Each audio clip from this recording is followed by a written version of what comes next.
encuentra en el libro de Lucas, capítulo 15, versículos del 11 al 32. No vamos a leerlo, porque yo creo que todos conocemos la historia. Vamos a orar presentando la exposición de la palabra.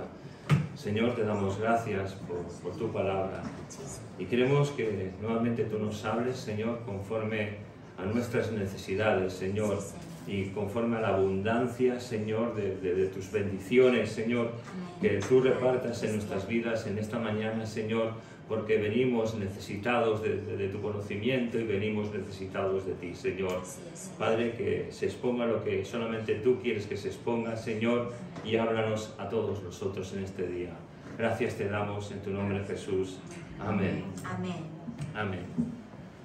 Si recordamos un poco la exposición de la palabra de hace 2 semanas, hablando acerca de esta misma parábola, sabéis que mi intención es ver el hijo menor, el hijo mayor y al padre, y que no pudimos concluir el hijo menor, pero que lo vamos a concluir en esta mañana. La verdad es que esta parábola, que muchos han llamado la parábola del hijo pródigo, yo más bien la llamaría la parábola de los 2 hijos, porque los 2 hijos en verdad están perdidos. Y la verdad es que esta lectura preciosa, que creo que el Señor hablará por siempre a su iglesia, de la misericordia de ese Padre amoroso y de la necesidad que muchas veces nosotros como hijos tenemos de sentir ese amor de nuestro Padre, que no nos lo da, pero que muchas veces nosotros a veces no entendemos ni calibramos bien ese amor tan grande y tan profundo que tiene nuestro Padre Celestial hacia cada uno de nosotros. Recordando un poco, y tenemos que destacar algunos puntos importantes que vimos, que estábamos viendo una familia de 3 personas, y hablando de esta familia de 3 personas, lo que yo pienso, lo que yo interpreto, ya que al que no se menciona en la palabra en ningún momento a la madre, para mí entender es que esta mamá falleció, no sabemos en qué momento. Y di una serie de razones que podéis escuchar por YouTube, por las cuales lo más probable es que haya fallecido, aunque muchos podéis pensar que en la cultura hebrea no se solía mencionar a las mujeres, ni se solía mencionar a los hijos. Pero es que si pensamos, hay que pensar claramente que el que está contando esta parábola es Jesús. Y Jesús vino a romper todos los estereotipos, es decir, todos los modelos de conducta de su sociedad. De esa sociedad que estaba marcada por la religiosidad, por el fariseísmo, por la religión. Y empezamos a analizar a cada uno de los componentes de esta familia. Vimos lo que es una familia desestructurada, también podemos ver que una familia estructurada, es decir, una familia completa, siempre tiene cosas positivas y también tiene cosas negativas, que influye siempre en la vida de los hijos. Nuestra relación como cónyuges tiene una formación a la hora de convivir con nuestros hijos que marcará su vida para siempre. Costumbres, pensamientos, actitudes. Pero una familia desestructurada o disfuncional, como nuestra sociedad lo llama, trae consigo también, además de una serie de cosas, carencias, tanto afectivas como emocionales, factores tanto en el ámbito masculino como en el femenino, que se pueden perder y que los hijos no pueden adquirir. La verdad es que muchas veces cuando hablamos de una familia desestructurada intentamos, o si formamos parte de una familia así, siempre hay componentes de esa familia que intentan suplir las carencias que son afectivas o emocionales. Pero la verdad es que cuando uno de la familia ocupa un lugar intentando marcar ese terreno que tal vez no le corresponde, no es su lugar, no es su papel. Y tal vez esto es lo que pudiera haber pasado en esta familia en la que la composición de ella se vio afectada por la pérdida de esa mamá, en la que el hijo mayor ocupa una serie de funciones y de responsabilidades que no le toca, el hijo menor tal vez se encuentra perdido y no sabe cómo actuar y cómo comportarse, y el padre no sabe tomar las decisiones apropiadas porque le falta la ayuda idónea. Pero dicho todo esto, me gustaría también decir que este joven, pensando en esa decisión que tomó de pedir los bienes que le correspondían en la parte de herencia, fue la peor y mejor decisión que pudo tomar en su vida, al poder marcharse de su casa. A lo mejor tú piensas, ¿qué está diciendo? ¿Cómo eso sí? Sí. Y os explico por qué. Porque hay un equilibrio, tal vez, que no corresponde, un equilibrio falso y emocional, que en esa familia se estaba llevando a cabo.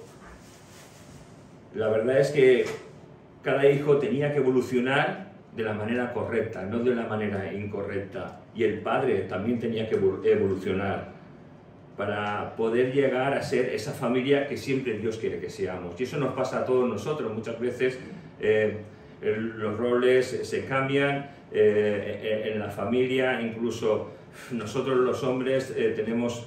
la palabra de Dios nos dice que somos los sacerdotes del hogar, que tenemos que tener las riendas del hogar, pero a los hombres nos es mucho más cómodo que sea nuestra mujer que lleve las riendas, que lleve las cargas, o no es así. ¿Qué hablan los hombres? ¿Es así? Sí se ha visto aquí hace un momento. Que hable mi mujer. Perdóname, madre. Pero es que es verdad, es que es más cómodo. Pero no es lo suyo. Lo suyo es, como dice la palabra de Dios, que cada uno tome la función que le corresponde, al hombre como cabeza y a la mujer como ayuda idónea del hogar. Viendo la actitud del padre, el silencio que nos guarda, porque la palabra de Dios no nos dice que actuara de una manera concreta, sino que creo que el amor que tenía hace dar ese amor a sus hijos, a ambos hijos. Es decir, no discute, no pelea, no se enfada, no castiga, sino que dice, ¿quieres irte? Bien, toma tu parte. Pero hace algo también maravilloso que muchas veces, a veces no nos damos cuenta. Y es que este padre era un padre justo. Y qué difícil es ser un padre justo. Al menos a los que somos papás, ¿verdad? Es justo porque reparte la herencia a cada uno de los dos hijos. Es decir, no tan solo le da al hijo menor que se quiere marchar de casa, sino que la reparte. Le da a cada uno su porción. Él ya queda exento de responsabilidades y cada uno tiene lo que le tocaba. Al hijo esa tercera parte, al menor lo que le tocara, y ya está. Y nos podemos hacer una pregunta a los que somos padres, es ¿cómo actuaríamos nosotros ante una situación así difícil? Que un hijo te diga, dame pasta que me quiero marchar de casa. Llega a su mayoría de edad y dice, dame la parte, ¿cómo actuarías tú? ¿Cómo actuaría yo? Las cosas porque hay cosas que no se ven, pero que están. Y esas cosas que no se ven son las que tenemos que destacar. ¿Qué es lo que hace el padre? El padre no detiene al hijo. No se nos dice que trata de persuadirlo para que se quede en casa. No hace un trato especial con él. Como padre no intenta sobornarlo, porque a veces los padres intentamos sobornar a nuestros hijos. No lo chantajea emocionalmente para que se quede en casa. O esto los padres no lo hacemos. No chantajeamos emocionalmente, no sobornamos. No lo hacéis. Uy, qué padres tan buenos que sois todos. Pero la actitud, como he dicho, está bien, vete, y estoy seguro que como padre, y tú también, yo creo que estás seguro que como padre por dentro estaría roto, estaría lleno de dolor, tal vez en su mente habría una lucha, es decir, he perdido a mi mujer, ahora pierdo a mi hijo menor, ¿qué es lo que me está pasando? ¿Qué es lo que me pasa? ¿Por qué me pasa esto?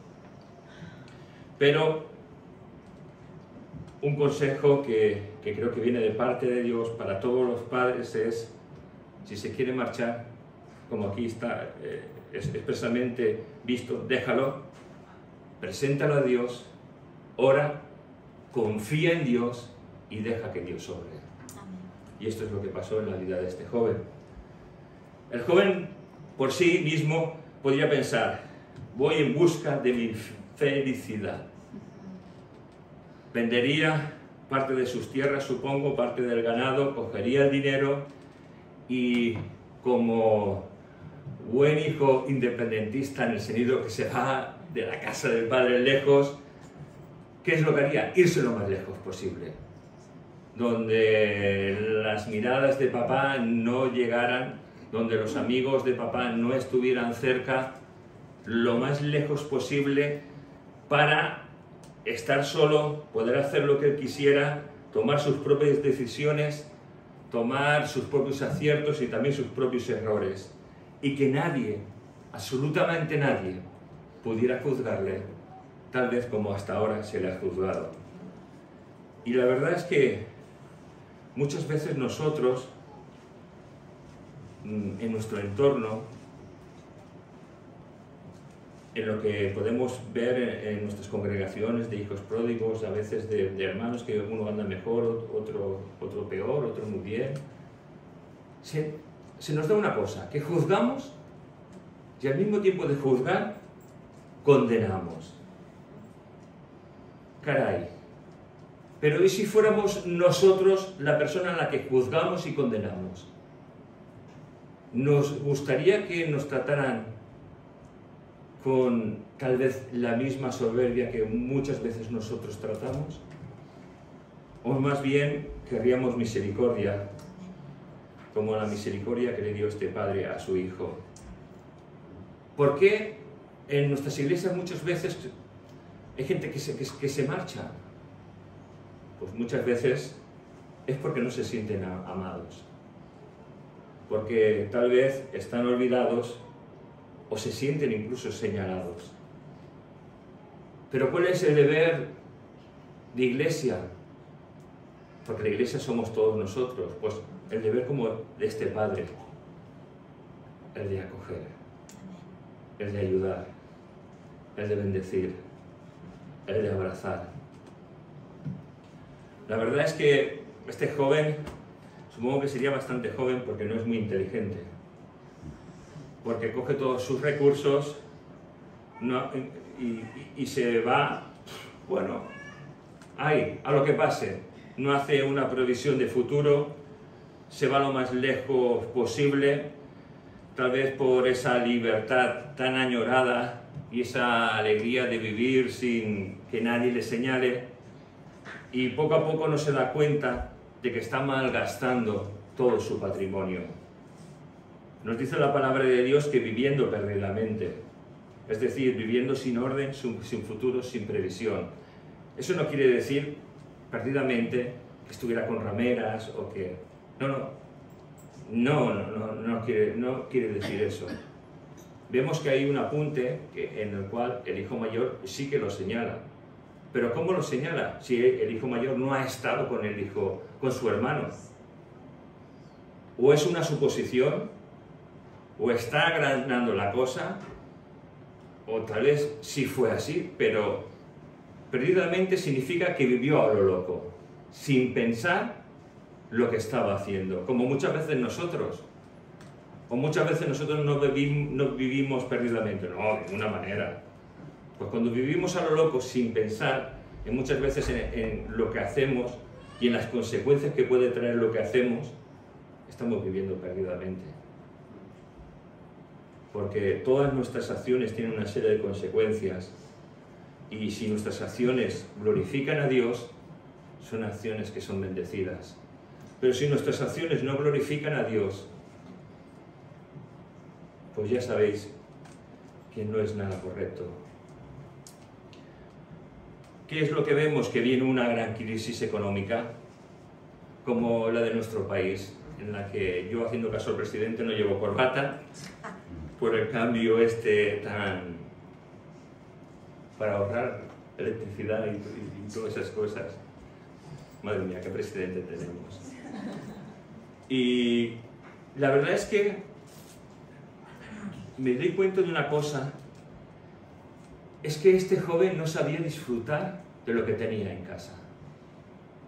Y yo me pregunto, ¿sabes tú disfrutar de lo que tienes en casa? ¿Sabes disfrutar de cuando vienes como iglesia para adorar y bendecir al Señor? ¿Sabes disfrutar de cuando escuchas la palabra? ¿Sabes disfrutar de cuando se cantan alabanzas al Señor? ¿Sabes disfrutar de la comunión de los unos con los otros? ¿Sabemos disfrutar o siempre podemos estar viendo cosas que a mí no me gustan? Porque muchas veces podemos venir y seguro que este joven estaría viendo un montón de cosas que en su casa no le gustarían. No le gustaría la actitud de su hermano, no le gustaría la actitud de su padre. Pero si nosotros somos así de críticos aquí, ¿no será que nosotros tenemos un problema? No es que la iglesia tenga un problema, no es que la organización tenga un problema, sino que a lo mejor yo tengo un problema de percepción y de concepción. Y si yo tengo un problema, tengo que venir delante de Dios, para poner mi corazón delante de Dios, para que Dios obre de una manera sobrenatural, porque puede que tenga razón, o puede que esté grandemente equivocado. Y la verdad es que cuando viene esa crisis, ese cambio, el cual este joven pensó que era un cambio para mejor, pero fue todo lo contrario, fue un cambio que empeoró su vida. Y cayó en una situación difícil. Se quedó sin dinero, sin poder hacer compras, sin poder hacer fiestas. Y cuando hay una persona en una posición pues, en la que tienes dinero pues, para gastar, para comprar, para festejos, pasa una cosa que cuando te quedas sin dinero, te quedas sin amigos. Te quedas sin aquellas personas que dicen que te quieren. Y desaparecen de tu vida. Se quedó sin dinero y empieza a buscar trabajo. No todo es tan malo. Encuentra un trabajo de porquero, recurriendo tal vez a las amistades que él había tenido. Pero ¿sabéis? Trabajar de porquero es cuidar cerdos, estar trabajando con cerdos. Yo no sé si habéis estado en alguna pocilga. Yo estuve en dos pocilgas. Yo me crié, estuve de jovencito en un colegio de curas y en ese colegio de curas tenían, pues, yo qué sé, un sitio grande donde tenían cerdos. Y tú les tirabas un trozo de libreta al cerdo y el cerdo se lo comía. Se comía todo lo que le echaras y no paraba de comer. Y una vez pasando, fuimos a un convento en el cual también tenían una porqueriza y dicen, no pases por ahí porque estos cerdos se escupen. Y la verdad que eran unos cerdos rarísimos porque tú pasabas y te dejaban perdido. Pero el mal olor que tiene el acercarse a un cerdo o a una porqueriza, yo no sé si habéis estado o habéis estado cerquita de alguna, pero qué mal se huele. Nosotros, mi mujer y yo, teníamos unos amigos y hermanos en un pueblo en Moyá que tienen muchas porquerizas y cuando nos acercamos ahí se huele la peste a la legua. Y a este joven le tocó esta situación, estar con cerdos. Incluso quería comer de la comida de los cerdos. No parece un trabajo tan malo, ¿no? Es un trabajo. Pero para un judío esto era lo más degradante que uno pudiera hacer. Sabéis que los judíos no comen cerdo, es un animal impuro. y si tú trabajas cuidando cerdos, incluso podías ser excluido de la sociedad, del pueblo donde tú estuvieses, incluso te rechazarían la entrada a la hora de llegar a una iglesia, o sea, a una sinagoga. Y la verdad que yo me gustaría que pensaras en un momento en su situación, de estar en la posición más alta a la posición más baja que ha llegado, de ser rico y tenerlo todo a no tenerlo ahora mismo nada, ni para comer. Qué situación tan difícil, ¿verdad? Tenerlo todo a no tener nada, a tener un hambre extrema, que incluso nos dice la palabra que quería comer de las algarrobas que habían. Y Jesús estaba contando todo esto. Y la verdad es que lo estaba contando en un entorno en el que había mucha gente escuchando. Dentro de toda esa gente que estaba escuchando había fariseos y había escribas. Y la verdad es que seguramente los fariseos y los escribas, que eran los doctores de la ley, aquellos que andaban justamente, aquellos que podíamos decir que eran los evangélicos del tiempo, pongámoslo así, ese tipo de personas a lo mejor pensaría, gloria a Dios, ese hijo se merece lo que está pasando, porque ha ofendido a Dios y ha ofendido a su padre con su actitud. Y yo me pregunto, ¿a veces tú y yo no somos como los fariseos? Porque yo soy evangélico de hace muchos años y lo que veo que dentro del mundillo evangélico, por decirlo así, es tan típico pensar que si algo te pasa, es que andas en pecado. ¿No has oído esto nunca? Si te va mal el negocio, es que tu vida está en desorden. Si tu familia no para de tener problemas o enfermedades, es que hay alguien en tu casa que está en pecado y tienes lo que te mereces. Pero sabes, en los tiempos de Jesús también pensaban así. Mira, voy a leer Juan, capítulo 9, versículos del 1 al 3. Al pasar Jesús, vio un hombre ciego de nacimiento, y le preguntaron sus discípulos, diciendo, Rabí, maestro, ¿quién pecó, este o sus padres, para que haya nacido ciego? Respondiendo Jesús, no es que pecó este ni sus padres, sino para que las obras de Dios se manifiesten en él. Qué diferencia, ¿verdad? Qué diferencia. Sus discípulos, los que estaban con él, los que estaban aprendiendo en él, ¿quién pecó? ¿Este que está ciego? ¿O sus padres?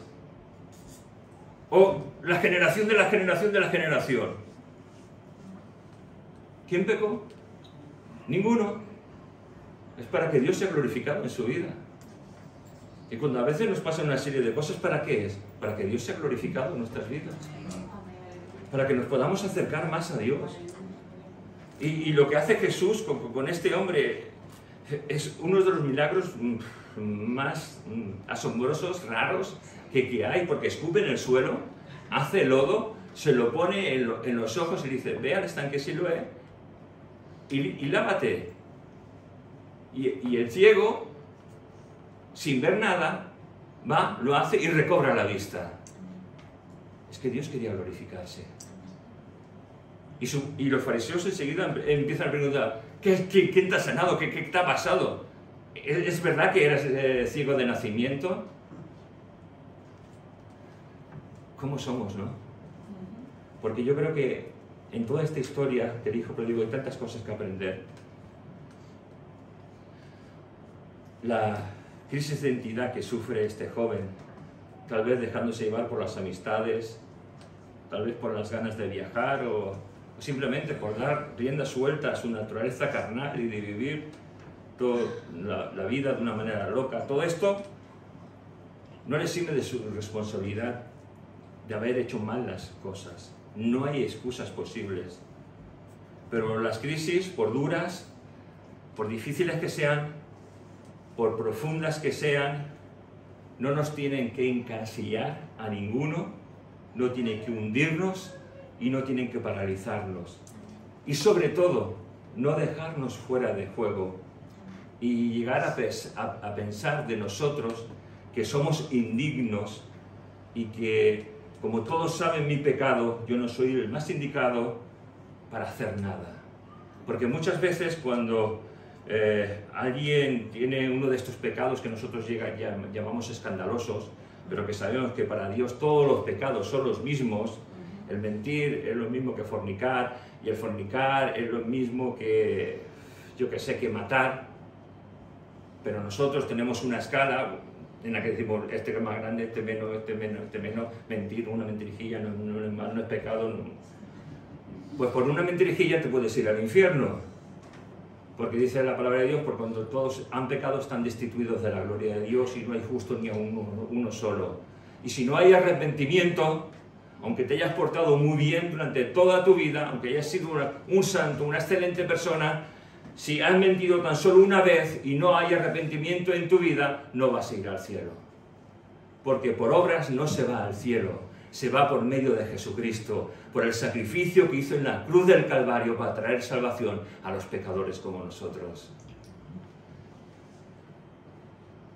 Y la verdad es que muchas veces, a lo largo de mi caminar cristiano, y seguro que a lo largo de tu caminar cristiano, has visto hermanos que tal vez han caído, que la gracia de Dios los ha restaurado, los ha levantado, gloria a Dios, pero que no han vuelto a ser los mismos. Si eres uno de ellos, quiero decirte que el diablo no te paralice, que no escuches las mentiras de Satanás, que no mires incluso a tus hermanos, mira tan solo a Jesucristo, que es el que te ha levantado, el que te ha redimido y el que te ha comprado con su sangre preciosa en la cruz del Calvario.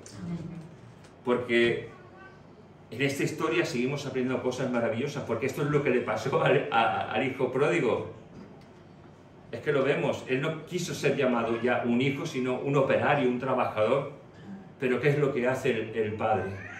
Lo vuelve a coger como hijo, con todos los mismos derechos de hijo.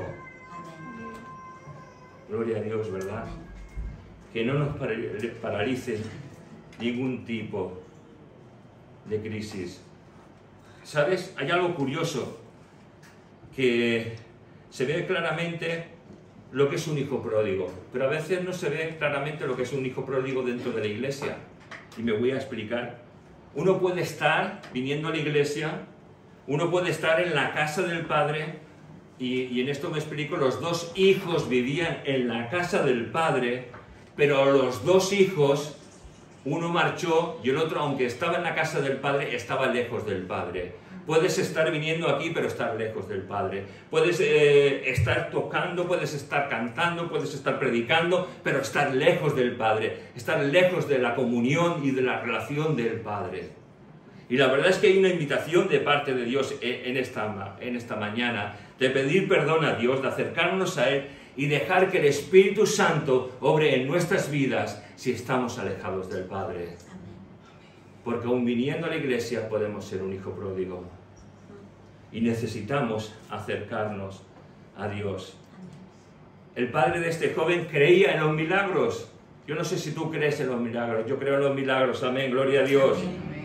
Lucas, capítulo 15, versículos 17 y 19. El Espíritu Santo toca a este joven y lo hace que sus ojos sean abiertos, que su entendimiento se abra y llega a la comprensión de su estado actual, de lo que había perdido y de lo que quiere llegar a volver a tener, comunión con el Padre. Es lo que hace el Espíritu Santo cuando muchas veces estamos lejos de Dios. Nos hace volver en sí. Dice, y volviendo en sí, ¿cuántos jornaleros en la casa de mi Padre tienen abundancia de pan y yo aquí perezco de hambre? Me levantaré e iré a mi padre y le diré, Padre, he pecado contra el cielo y contra ti. Ya no soy digno de ser llamado tu hijo. Hazme como a uno de tus jornaleros. Hazme como uno de tus jornaleros. Increíble, ¿verdad? ¿Cuántas veces leemos en la Biblia, y es que acerca de Jesús o acerca de otros personajes, que era necesario pasar, era necesario. A este joven era necesario pasar por esta crisis. Era necesario pasar por una crisis terrible, afectiva, emocional, para llegar a conocer de verdad quién era su padre y lo que podía tener en la casa del Padre. Y eso también nos pasa a nosotros. A veces tenemos que pasar por crisis tremendas, afectivas, emocionales, laborales, de lo que sea, para llegar a tener la comprensión de quién es nuestro Padre, de lo que tal vez hemos podido perder y de lo que podemos llegar a ganar volviendo a la casa del Padre. La mejor decisión de la vida de este joven fue salir de su casa. ¿Sabéis por qué? Porque sin salir de su casa estaría viviendo en una burbuja en la cual nunca podría haber experimentado el amor tan grande que el Padre tenía hacia él. No lo sabía. Nunca lo había experimentado.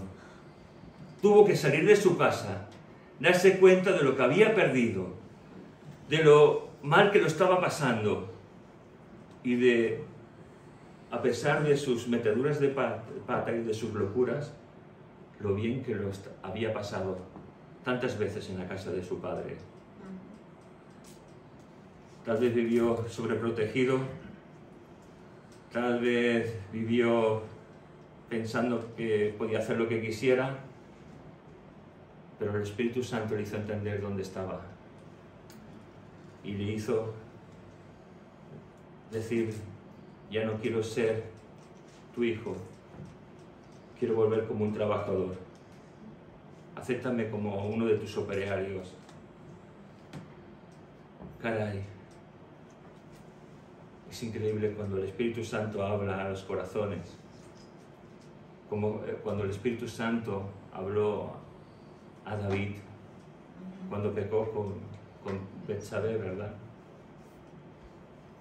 La verdad es que en ese periodo en el cual David se había también ido de la casa del Padre, estaba en Jerusalén, estaba prácticamente en el sitio y la ciudad de Dios, pero estaba lejos, porque al año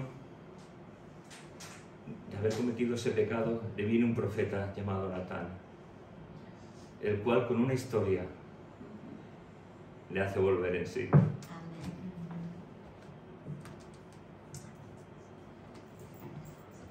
Se dio cuenta de la cruda realidad. Este joven se da cuenta de la cruda realidad por la que está pasando, para poder llegar al arrepentimiento, porque eso es arrepentimiento. Y sin arrepentimiento, hermanos, no hay posibilidad de entender, ni de crecer, ni de seguir adelante. Sin arrepentimiento te quedas en el mismo estado en el que estás, con los cerdos, oliendo a cerdos y comiendo con cerdos. Ese es el estado del hombre que se aparta de Dios. Al igual que es el estado de este joven que se fue de la casa de su padre.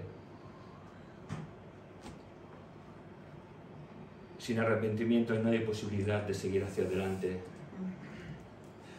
Este joven podía haber vivido lamentándose de lo que le pasa, lamentándose de un pasado triste, refugiándose en sus perspectivas futuras, dándose lástima a sí mismo. La verdad es que muchas veces yo creo que todos nosotros hemos tratado con personas que siempre dicen: pobrecita, a mí todo me pasa a mí. No sé si has tratado así con alguna persona. Es que todo me pasa a mí. Tengo un trabajo, lo pierdo. Tengo un marido, lo pierdo. Tengo un coche, lo estrello. Todo me pasa a mí. Pues gloria a Dios. Dios está tratando contigo. Dios trata con todos nosotros. Dios está tratando porque quiere que nuestro corazón llegue a ser ese corazón conforme Él quiere que sea. No un corazón orgulloso, no un corazón altivo, no un corazón que piensa, yo soy el mejor, sí, sino que nos hace pasar por la dificultad, por la necesidad, por el dolor, para llegar a ser como Él quiere que seamos. Yo no sé si has madurado. Hay personas que nunca han madurado en la vida, pero los hijos de Dios tenemos que madurar. Está el llamado efecto Peter Pan. Es aquella persona que siempre se siente un niño, que puede hacer lo que quiera, que no tiene límites. ¿Sabes? La iglesia no es el lugar para los Peter Pan. La iglesia no es el lugar para aquellos que quieren vivir como ellos quieren. La iglesia es el lugar para vivir como Dios quiere que cada uno de nosotros vivamos, dándole a Él la gloria, dándole a Él la totalidad de nuestra vida, viviendo en santidad y dejando que Dios sobre en cada uno de nosotros. Nosotros como personas, como hijos de Dios, podemos madurar entendiendo lo que Dios quiere para nosotros.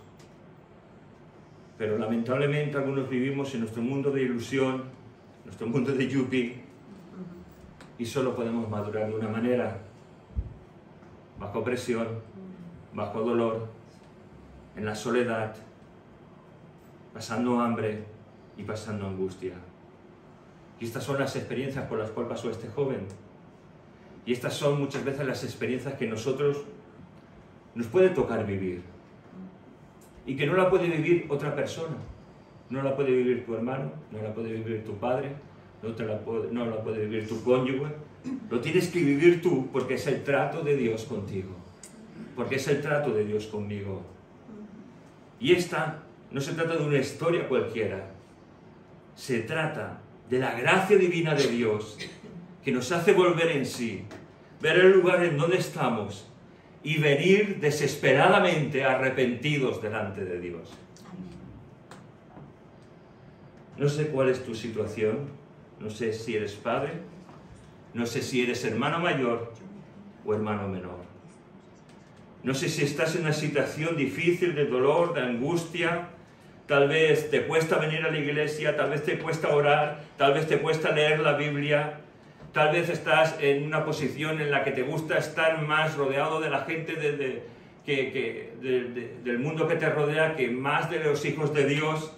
No sé en qué estado estás, pero hay un llamado de parte de Dios hacia ti y hacia mí, de volvernos a Dios con todo nuestro corazón, de buscar a Dios con todas nuestras fuerzas, para vivir esa vida que Dios quiere que vivamos. Una vida, pues, como muchas veces vivimos nosotros, sí, ahí en nuestra nube, trabajando, viviendo, viajando. Está muy bien todo eso, pero Dios quiere que vivamos en su casa, en la casa del Padre. Dios quiere que trabajemos en su casa, en la casa del Padre. Dios quiere que tengamos relación con el Padre. Dios quiere que vivamos para Él. No sé cómo estás tú, yo sé cómo estoy yo. Yo, te lo digo sinceramente, necesitado de Dios. Yo no sé tú, pero vamos a orar. En la primera exposición hubo un llamado al final, pero en esta mañana no hay un llamado de venir hacia adelante. Hay un llamado a dejar que el Espíritu Santo toque tu vida, allí donde estás. Allí donde estemos cada uno de nosotros.